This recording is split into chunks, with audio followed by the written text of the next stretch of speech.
Watch the next Inside Edition. The recent Holocaust deniers conference in Iran was one of the most reviled events ever, a gathering that nations around the world are condemning.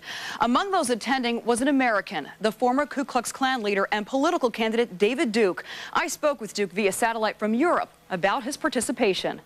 Former Ku Klux Klan leader David Duke shakes hands with one of America's deadliest enemies, the president of Iran.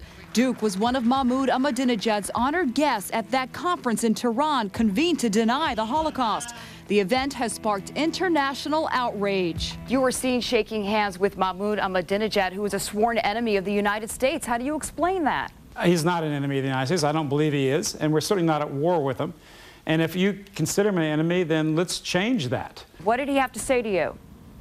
We talked about the fact that the media often lies about him and the media often lies about me. And he said we had a lot in common. And I said, yes, Mr. President, we do have a lot in common. One thing they have in common, enmity for Israel and Jews. The Tehran conference featured exhibits claiming millions of Jews who died in World War II died from natural causes. Is that what you believe? Do you believe they died of natural causes? Is that what you believe? I certainly believe that disease was probably a bigger factor than what's being credited. These are the kinds of scenes Duke used to trigger in the U.S. Riots on college campuses where he delivered racially charged speeches. Today he says he's Dr. Duke, a professor of international relations.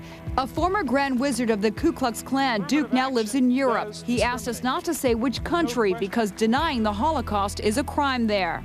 Are you afraid of being deported? No, I haven't broken any laws, and I will not break any laws at all. But I certainly believe in freedom of speech. That PhD Duke says he has comes from a controversial university in the Ukraine.